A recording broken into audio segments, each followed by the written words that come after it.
अन्नप्राशन संस्कार शास्त्रीय विधि मंत्रों सहित अर्थ एवं भावार्थ के साथ। सनातन धर्म में 16 संस्कारों का विशेष महत्व बताया गया है। ये सभी संस्कार अपना एक खास महत्व रखते हैं। इन्हीं में से सप्तम संस्कार है अन्नप्राशन संस्कार, जो खान पान संबंधी दोषों को दूर करने के लिए शिशु के जन्म के 6वें या 7वें महीने बाद ही आरंभ किया जाता है। सरल शब्दों में कहे तो शिशु को अन्न खिलाने की शुरुआत को ही अन्नप्राशन कहा जाता है। चूँकि लगभग 6 माह तक बच्चे माँ के दूध पर ही निर्भर रहते हैं, जिसके बाद 6ठे महीने के बाद बच्चों को पहली दफा अन्न ग्रहण कराने के लिए अन्नप्राशन संस्कार किए जाने का विधान है। इसी कारण इस संस्कार का सनातन धर्म में बहुत अधिक महत्व है।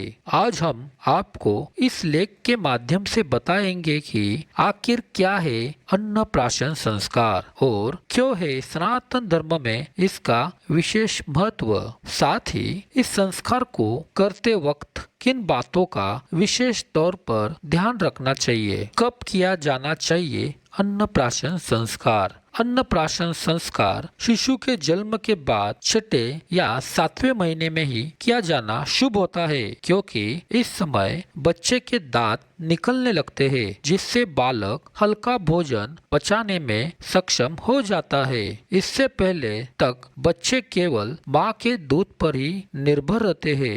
अन्नप्राशन संस्कार का महत्व। सनातन शास्त्रों में अन्न को प्रत्येक प्राणियों का प्राण कहा गया है। खुद गीता में भी इस बात का उल्लेख है कि अन्न से ही प्राणी जीवित रहते हैं और अन्न से ही ऊर्जा का संचार होता है। इसलिए अन्न का व्यक्ति के जीवन में सर्वाधिक महत्व है। इसके साथ ही 6 मास तक माँ का दूध ही शिशु के लिए सबसे पौष्टिक भोजन माना गया है। फिर इसके बाद बालक को अन्न ग्रहण करवाया जाता है, जिसके लिए अन्नप्राशन संस्कार का बहुत अधिक महत्व होता है। साइंस की माने तो माँ के गर्भ में शिशु जो भोजन करता है उसमें कुछ मलिन तत्व भी वो ग्रहण कर लेता है। ऐसे में उन सभी मलिन भोजन के दोष निवारण और शिशु को शुद्ध भोजन कराने की प्रक्रिया को अन्नप्राशन संस्कार कहा गया है। चरण 1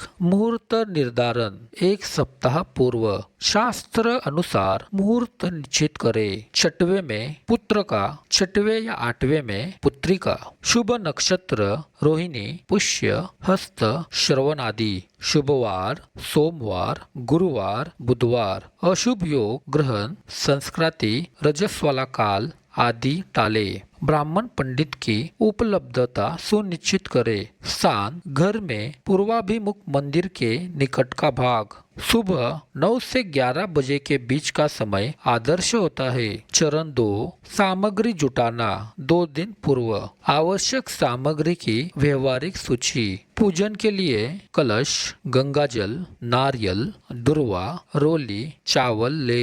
देवता पूजन के लिए गणेश प्रतिमा, विष्णु और अन्नपूर्णा चित्र ले। अन्न बनाने के लिए गाय का दूध, चावल, देशी घी और मिश्री ले। हवन के लिए हवन कुंड, आम की समीदा और हवन सामग्री लगेगी। बालक के लिए नए वस्त्र, चांदी का चम्मच, रजाई या आसन ले। अन्य सामग्री फूल, धूप, दीपक, थाली, शंख, घंटी इत्यादि लगेगी। खीर घर पर ही बनाए, जिसमें गाय के दूध, चावल और मिश्री का इस्तेमाल करें। चरण 3 शुद्धि एवं स्नान, जो कार्य के दिन में किया जाता है। कैसे करें? सुबह बालक को हल्का गरम तिल का तेल लगाकर स्नान कराए। नया वस्त्र पहनाए। सफेद, पीला, केसरिया रंग शुभ होता है। पूजा स्थल को गंगाजल और गोमूत्र से शुद्ध करे। सभी पूजा सामग्री एक थाली में से सजा ले। चरण 4 पूजन स्थल की स्थापना। व्यवहारिक रूप से पूजा स्थान पर एक छोटा टेबल या चौकी रखे। उस पर स्वच्छ वस्त्र बिछाए। कलश स्थापित करे। जल भरे। दुर्वा, सुपारी डाले। ऊपर नारियल रखे। दीपक जलाए। गणेश जी और अन्नपूर्णा माता की प्रतिमा रखे। चरण 5 गणेश पूजन कैसे करे। गणेश जी को अक्षत फूल रोली चढ़ाए, निम्न मंत्र बोले या पंडित जी से बुलवाए। मंत्र वक्रतुंड महाकाय सूर्यकोटि समप्रभ निर्विघ्नं कुरु मे देव सर्व कायेषु सर्वदा। अर्थ, हे टेढ़ी सूंड वाले विशाल शरीरधारी सूर्य के करोड़ों किरणों के समान तेजस्वी प्रभु, मेरे सभी कार्य सदा निर्विघ्न हो। भावार्थ, अन्नप्राशन एक महत्वपूर्ण संस्कार है, इसका निर्विघ्न संपन्न होना आवश्यक है। गणेश जी को प्रथम पूजा का अधिकारी माना गया है। 3 बार इस मंत्र का उच्चारण करे और परिवार सहित नमस्कार करे। चरण 6 संकल्प लेना कैसे ले। बालक को गोद में लेकर पंडित जी के सामने बैठे, हाथ में जल अक्षत और फूल ले और बोले मंत्र विधि अनुसार, ओम ब्राह्मणा सह योगे अहम स्वगुरु परंपराया आज्ञया मम पुत्रस्य या पुत्र्या नाम गोत्रस्य दीर्घायुरारोग्य बुद्धि वृद्ध्यर्थ अन्नप्राशन संस्कारम करिष्ये। अर्थ, मैं ब्रह्मा और गुरु परंपरा की आज्ञा से अपने पुत्र या पुत्री उनका नाम ले और गोत्र बोले, उनकी दीर्घायु आरोग्य और बुद्धि वृद्धि हेतु अन्नप्राशन संस्कार करने का संकल्प करता हूँ। भावार्थ, संस्कार से पहले किया गया यह संकल्प वैदिक कर्म का आधार है। मन, वाणी और क्रिया को एक सूत्र करने की यह प्रक्रिया है। फिर उस जल को भूमि पर छोड़े। चरण 7 हवन कैसे करे। हवन कुंड में समीदा रखे, आम की समीदा और गोघृत से अग्नि प्रज्वलित करे। हर आहुति के समय नीचे दिए गए मंत्रों में से एक बोले। प्रथम आहुति मंत्र ओम अन्न ब्रह्मा स्वाहा। अर्थ, अन्न ही ब्रह्मा है। भावार्थ, अन्न को देवत्व स्वीकारते हुए आहुति दी जाती है। द्वितीय मंत्र ओम रसो विष्णु स्वाहा। अर्थ, अन्न का रस विष्णु है।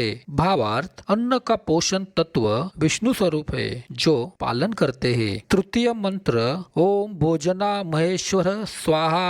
अर्थ, भोजन करने वाला शिव स्वरूप है। भावार्थ, जब हम भोजन करते हैं तब वह शिव के द्वारा पाचित होता है। चतुर्थ मंत्र ओम आदित्य पचति अन्नम स्वाहा। अर्थ, सूर्य देव अन्न को पकाते हैं। भावार्थ, जीवन का ऊर्जा स्रोत सूर्य ही अन्न पकाने और पचाने की शक्ति देते हैं। पंचम मंत्र ओम भोजनम सुखदम भवतु स्वाहा। अर्थ, यह भोजन सुखदायक हो। भावार्थ, शिशु के शरीर और मन के लिए अन्न कल्याणकारी हो। प्रत्येक मंत्र पर एक आहुति दे। इस प्रकार 5, 7 या 11 आहुतियां दे। चरण 8 अन्न प्राशन व्यवहारिक विधि। खीर को पहले देवता को अर्पण करे, तुलसी पत्र अर्पित कर नैवेद्यम समर्पयामि बोले। खीर गुनगुनी होनी चाहिए। चांदी का चम्मच या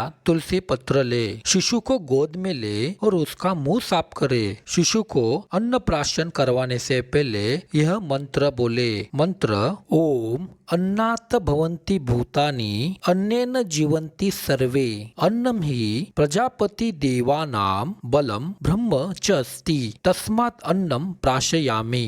अर्थ, सभी प्राणी अन्न से उत्पन्न होते हैं, अन्न से जीवित रहते हैं। अन्न स्वयं प्रजापति है, देवताओं का बल और ब्रह्म का स्वरूप है। इसलिए मैं यह अन्न यानी खीर शिशु को प्राशन करवा रहा हूँ। भावार्थ, यह अन्न केवल पोषण नहीं है बल्कि संपूर्ण जगत की चेतना का वाहक है। इस भाव से ही शिशु को जीवन की मूल शक्ति से जोड़ते हैं। 1 या 2 चम्मच खीर धीरे धीरे शिशु को दे। यदि शिशु न ले तो थोड़ी देर बाद पुनः प्रयास करे। शिशु को खाने के लिए जबरदस्ती न करे। चरण 9 आशीर्वाद विधि कैसे दे। सबसे पहले माता पिता शिशु के मस्तक पर हाथ रखे, फिर पंडित जी और फिर घर के सभी वृद्ध लोग। शिशु को आशीर्वाद देने के लिए निम्नलिखित मंत्रों का उच्चारण किया जाता है। ओम दीर्घायु रस्तु मेधावी भवतु, ओम आयुष्मान भव यशस्वी भव, ओम विद्यावान भव तेजस्वी भव।